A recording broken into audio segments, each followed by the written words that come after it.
మనం తినే పదార్థాలకు ఆరోగ్యానికి సంబంధం ఉందని చెప్పే నాథుడు ఒక్కడు లేకుండా పోయాడు. ఏ విజ్ఞాని ఈ గురించి మాట్లాడటం లేదు. పాలల్లో హార్మోన్ ఇంబ్యాలెన్స్ అవుతుందని ఏ డాక్టరు చెప్పట్లేదు. దానికి తద్విరుద్ధంగా పాలు పరిపూర్ణ ఆహారం అని పఠ్యపుస్తకాలలో విజ్ఞానపు టీచర్లు బోధించడం మొదలుపెట్టారు. అంటే ఈ వాణిజ్యీకరణ ఒత్తిడులతో విజ్ఞానాన్ని అపభ్రంశం చేసి ఇదే విజ్ఞానం అని మన తలల్లో నూరి పోసేశారు. అది లోపలికి వెళ్ళి గట్టిగా శిలాజమై కూర్చునేసింది మన తలల్లో. పాలు మంచిది కాదు, తాగద్దండి అని నేను చెబితే వీడెవడో పిచ్చోడొచ్చాడ్రా అని నన్ను తిట్టున్నాను. అంటే ఆహారాన్ని అపభ్రంశం చేసిన ఘనత ఈ ఆధునిక విజ్ఞానులదై కూర్చుందని నేను లబోదిబోమని మొత్తుకుంటుంటే వీడేదో పిచ్చి పట్టింది, పాలు తాగొద్దు అంటున్నాడు అని అనుకుంటున్నారు. కానీ రేపటి నుంచి మొత్తం హైదరాబాద్లో ఉన్న ఆడవాళ్ళు, మగవాళ్ళు, పిల్లలు అందరూ పాలు తాగటం ఆపు చేస్తే 6 నెలల్లో హైదరాబాద్లో ఉన్న ఆసుపత్రులలో సగభాగం మూసుకొని వెళ్ళిపోతాయి అవంతకవే అనే నిజాన్ని మీరందరూ నిరూపించబోయే రోజులు ఇంక ముందు రోజుల్లో వస్తాయని నేను కలలుగంటున్నాను. అంటే మనం పాలు తాగకుండా ఉంటే చాలు మన ఆరోగ్యాలు సుధారించుకుంటాయని చెప్పే నాథుడు లేడు. పాలల్లో కాల్షియం ఉంది, కాల్షియం లేకుంటే బోన్లు విరిగిపోతాయి, ఎముకలు పుట్టుకని కింద పడిపోతారు అని అంటున్నారు. కానీ పాలు లీటర్లు తాగాము ఈ 20 సంవత్సరాలు, అయినా బోన్ క్యాన్సర్ వస్తుంది, ఆర్థో ప్రాబ్లమ్స్ ఉన్నాయి. ఎంతవరకు అంటే 38-40 ఏళ్లకే మీ మోకాలు సమసిపోయాయి, దానిని తీసేస్తాము, మిడిల్, లార్జ్, స్మాలు అమెరికా నుంచి, జర్మనీ నుంచి, ఫ్రాన్స్ నుంచి వస్తున్నాయి, బై 1 get 1 ఫ్రీ ఇలా ప్రకటనలు చేసి మీ మోకాళ్ళని తీసేస్తాము, కొత్తవి అమర్చుతాము అని పెద్ద పెద్ద ఫ్లెక్సుల్లో ప్రకటనలు చూస్తున్నాం. ఇంతకంటే విపర్యాసం కావాలా మనకి? అంటే ఆ పాలు తాగాము, వాళ్ళే చెప్పారు మాంసం తినండి, మాంసంలో విటమిన్ B12 ఉంది, దానిలో తప్ప ఇంకెక్కడా లేదు అని చెప్తున్నారు. కానీ విటమిన్ B12 ఎంతమందికి తక్కువైంది అని ఇప్పుడు విటమిన్ B12 ట్యాబ్లెట్లు అమ్మటం మొదలుపెట్టారు. అంటే వీళ్ళు చెప్పింది పచ్చి అబద్ధం, లేకపోతే ఇంకొకటి మాంసం తింటున్నా కానీ విటమిన్ B12 మీ దేహంలోకి రావట్లేదని. ఏ రెండిట్లో ఏదో ఒకటి నిజం, అంతేనా? ఇదైనా నిజం, ఇదైనా నిజం. ఇప్పుడు అందరికీ విటమిన్ B12 తక్కువైందంటే మాంసం తిన్నా విటమిన్ B12 మీకు రావట్లేదనే కదా.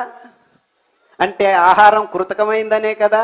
నిజమైన ఆహారం అయితే విటమిన్ B12ని హ్యాపీగా సంపాదించుకోవాలి కదా. మనం మాంసం తింటున్నారు అందరూ, మొత్తం 95% of the people in the world are eating meat, but then why B12 is less?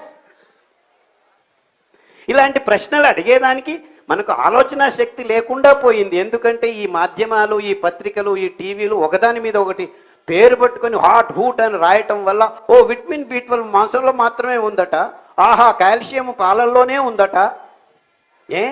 నువ్వుల్లో calcium 10 రెట్లు ఎక్కువ ఉందని ఎవడు రాయడేంటి?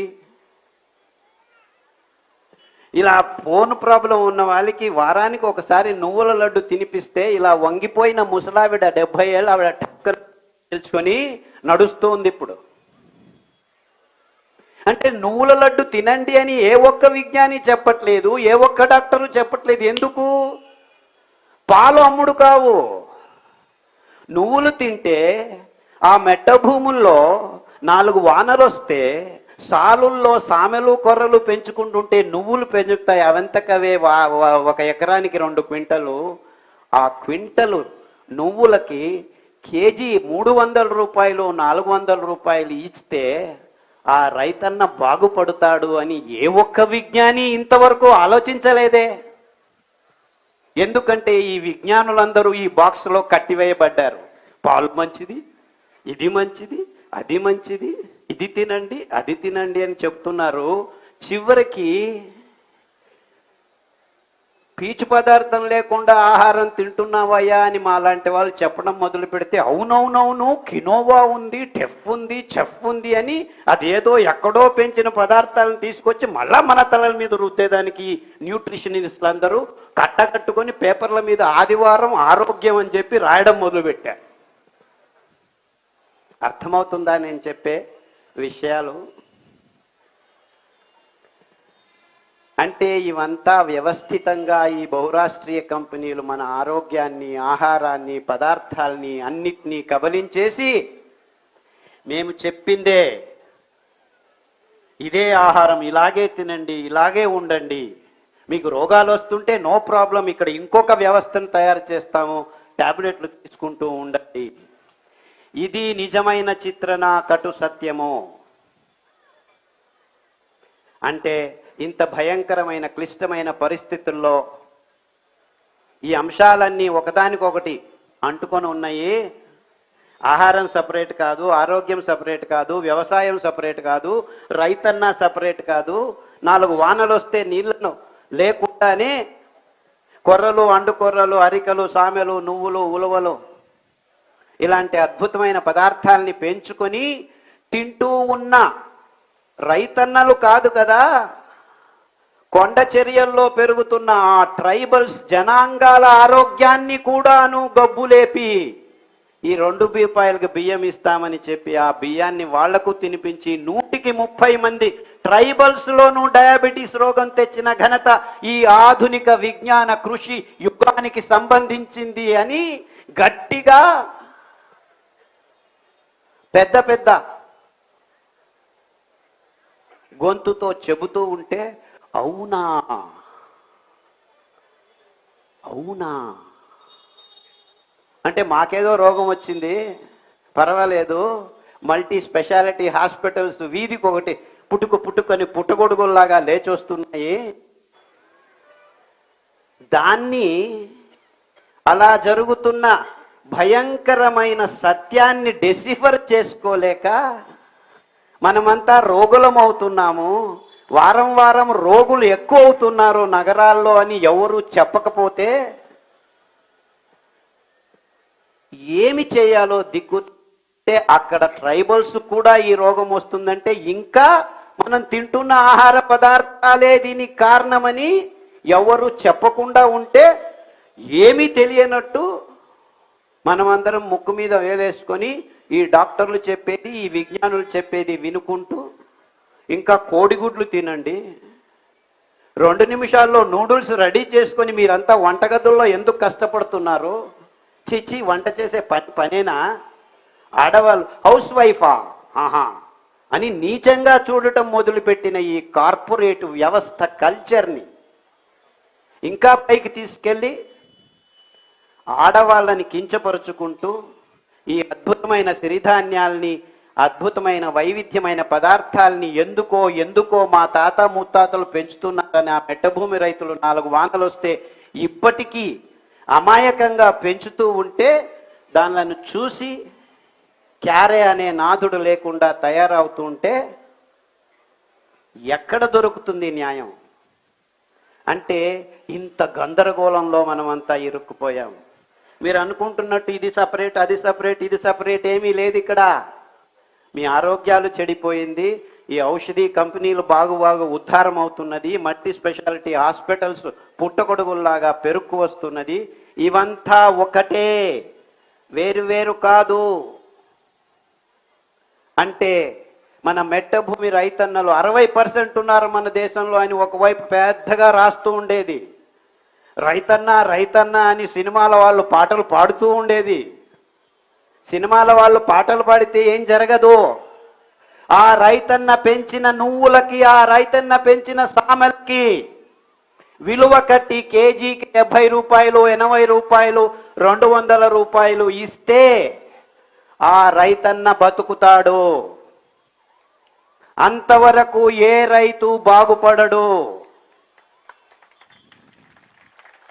అంటే మనం మన రైతన్నలు పెంచుతున్న పదార్థాలకి విలువ ఇవ్వాలి. మేమేమి ఊరిక ఇవ్వండి అని చెప్పట్లేదు. ఈ భయంకరమైన రోగాలన్నింటినీ క్రియేట్ చేశారు. ఈ చక్కెర తిని, ఈ కోడిగుడ్లు తిని, ఈ బియ్యం తిని, ఈ గోధుమలు తిని గ్యాంగ్రీన్ వచ్చింది, డయాబెటీస్ వచ్చింది, క్యాన్సర్ వచ్చింది, ఎస్ఎల్ఈ వచ్చింది, మల్టిపుల్ స్క్లీరోసిస్ వచ్చింది, దిక్కు తెలియని హెచ్ఐవి వచ్చింది, నీఫా వచ్చింది, జూంకా వచ్చింది, H5N1 వస్తుంది, HN1 వచ్చేస్తుంది. ఈ రోగాలన్నిటికీ మా దగ్గర మందులు లేవు, వీఆర్ క్రాసింగ్ ద ఫింగర్స్ అని ఐసీయూలో డాక్టర్లు చెప్తూ ఉంటే ఏం చేయాలో దిక్కు తెలియక, దేవుడా మమ్మల్ని రక్షించు అని చెబుతూ ఉంటే, ఏమీ ఇబ్బందులు లేవు, పాలు తాగండి, ఇంకా రోగం ఎక్కువ అవుతుంది, చక్కెర తినండి, 2 రోజుల్లో పోయేవాడు 2 గంటల్లో పోతావు, బియ్యం తినండి, బుద్ధిమాంద్య పిల్లలు పుడుతూ ఉన్నారు, గోధుమలు తినండి, హార్ట్ అటాకులు, నిర్నాళ గ్రంథులు లేచిపోయి థైరాయిడ్ ప్రాబ్లం వస్తుంది. ఇవన్నిటినీ ఆపు చేస్తే ఈ రోగాలన్నీ 6 నెలల్లో మీ దేహం నుంచి మాయమవుతాయి. దానికి కావాల్సింది పీచు పదార్థం, పిష్ట పదార్థం. అద్భుతంగా, సమన్వయంగా, సమర్పకంగా, రచనాత్మకంగా దేవుడు ఈ 5 సిరిధాన్యాల్లో పీచు పదార్థాన్ని, పిష్ట పదార్థాల్ని పొరలు పొరలుగా అమర్చాడు. కేంద్రం నుంచి 7-8 పొరల్లో అమర్చుతూ వస్తున్నాడు. పై పొరలలోకి వచ్చే వాళ్ళకి అద్భుతమైన యాంటీ ఆక్సిడెంట్ కారకాలు, రోగ కారకాల్ని తీసేసే ఈ పీచు పదార్థాన్ని దేవుడు అద్భుతంగా సమర్పించాడు మనకి ఈ 5 సిరిధాన్యాల్లో.